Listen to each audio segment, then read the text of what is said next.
Good day, brothers and sisters of Christ.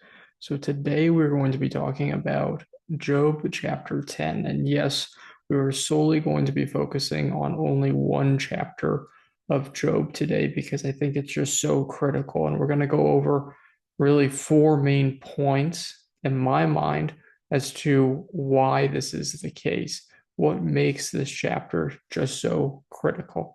So let's hop right in. First off, we have Job seeking self pity. In verse 1, he says, I loathe my very life, therefore I will give free rein to my complaint and speak out in the bitterness of my soul. What's happening here?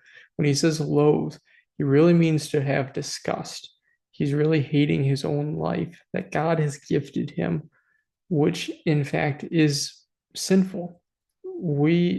Seeing the disgust with God's plan and the destiny he set forth for us. That is disrespecting our Father in heaven. And really the question becomes, should we only love the gift of life during good times? So it seems like there's a trap that is laid here, really to ensnare us to be more self-absorbed. And ultimately, this can lead to pride. We know that pain is inevitable, but we all think it should not happen to us. And this is clearly not the case. So, Satan's trap is to make us only care about ourselves and focus only on our needs and wants. And Job does feel the disappointment and even feels resentment towards God's plan. So, in this case, the devil has won the bet, in a sense, with God, because he turns the battle to turn really ourselves against him. We feel self pity for ourselves. Therefore, the perspective goes away from us. And I think it's interesting that he is called the accuser because he accuses God of being unfair, unjust, and unloving. And this is all plain deceit. Our vision becomes blurred in times of extreme pain, and Satan just loves this opportunity to blur these lines and kind of create a facade to God. He masks him, depicting him in a way that is just wholly untrue. Second point is that Job takes this personally. Verse 2, I say to God, do not declare me guilty, but tell me what charges you have against me. So, really, guilt is this belief that's manifested from within. He's feeling guilty versus being guilty. And then, really, like, these are two separate things entirely. Guilt creates remorse and regret. But really, how can you regret something that you know you have never done? So he's never been acquitted, right? And he's never been convicted, right? So Satan's creating confusion, falsehoods masked as apparent truths to others. That's ultimately what is going on here.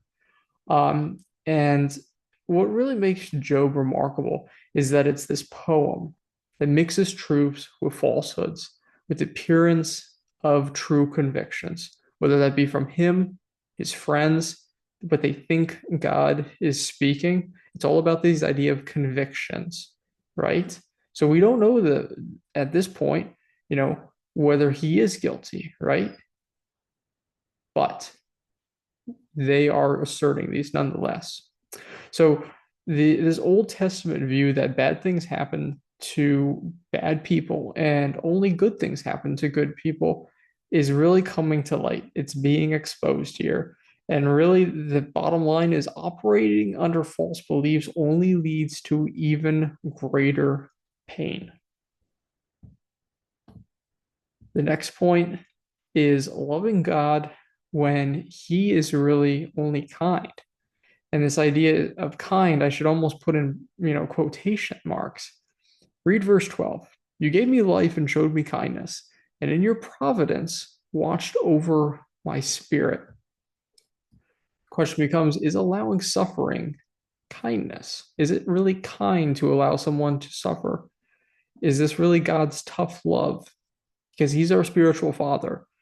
And this is really beyond our comprehension, right? So when a father disciplines a son, that's certainly painful. It's discomforting. To the child, it's suffering, right? At the point in time. But is this true kindness that's being shown? Is this discipline really you being kind to your child? And this is why they teach us to respect our parents, even in times of discipline, and to truly be glad for the discipline. So, obviously, in this extreme case, killing children, stripping you away of all your possessions, sure does not feel kind. Yet God did permit it. He did permit Satan to do this. So God never stopped watching over Job at this time. And really, this was part of his plan. We must accept the bad just as we do the good. It's just that the bad is far more harder to swallow than the good. And finally, I just wanted to make a point here that providence means preparation. And through God's spiritual, supernatural power, his plan manifests itself in our lives. But that's his plan. That's him knowing. So we can't fathom this kindness that he's showing, even though it certainly doesn't come across that way. He's trying to teach Job a lesson. He's trying to strengthen Job, not physically, not even emotionally, spiritually, based on dependence. The only real dependence that you should ever have in your life. And then finally, here I have death is not the end. Read verses 20 through 22. Are not my few days almost over? Turn away from me so I can have a moment's joy. Before I go to the place of no return, to the land of gloom and utter darkness, to the land of deepest night, of utter darkness and disorder, where even the light is like darkness. So, how does Job feel here? He feels rejected at the moment when he most needed God. And it's not that he feels rejected, I should correct myself. He is rejecting. So the search for joy only comes from God's presence, as we all know. That's what we learn through Christ. The Old Testament view is that death is the end, and there is no afterlife. There is no hope for eternal life. And here it's referred to as the pit.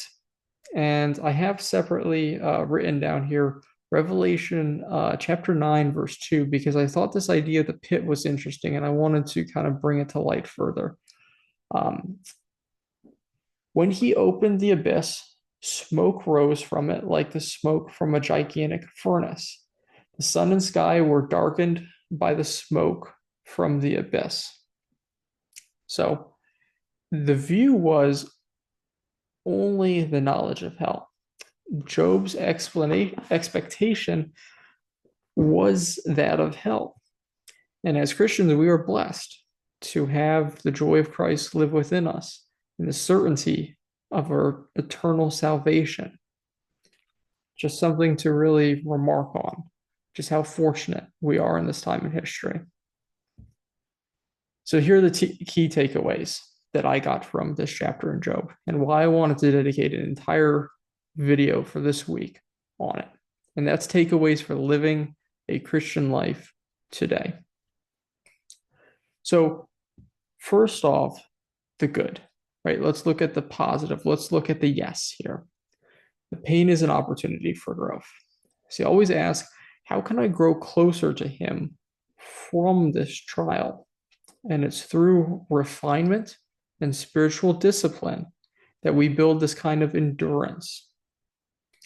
Secondly, death can be an eternal furnace and pit of darkness, void of all joy, right? Or it can be the Eden for all of eternity. That's what I mean by death is not the end. Take these opportunities for true development. And really, I want to make note here that we should understand God's kindness is beyond our comprehension. That's really the lesson I got from this chapter, one of many. And it's important to not only know God, but know your enemy. The accuser does strive for opportunities to blur these lines of truth and falsehood, to slip in a false narrative. So I have the idea that false assumptions create false conclusions. And really, we're never going to have this level of vast knowledge as much as we would like, as much as we wish we got that knowledge from that fruit that Adam and Eve originally bit into. But we can accept our ignorance. We can do it gladly and feel reassurance that through him and his infinite wisdom, we are on the right path. So here I have, don't blame him just because you don't understand him, right? That's often the case when a child's disciplined, that they say this is unfair. Why is this happening? They don't understand the situation at hand, and they certainly are rejecting the discipline, right? But it's really for a good thing. And when they're older, they learn to understand. Maybe when we go to heaven, we'll understand it all. But for now, we don't. But we should accept it gladly, knowing that this kind of correction to the right path is a true opportunity to live righteously. Finally, I want to wrap this up and say that we should submit to his plan and feel pride only in him, not ourselves. We should never allow our feelings of guilt or shame turn us towards resenting his path that he has for our lives. So don't feel shame about it, especially if you've made a mistake. So these are the key takeaways, but I want to hear your thoughts on this chapter. And I know that there's 42 chapters, so it really struck me as something special. And as always, if you have any ideas that you took out of this chapter, please do share. It's all about sharing and trying to build on the knowledge at hand. Thank you and have a blessed day.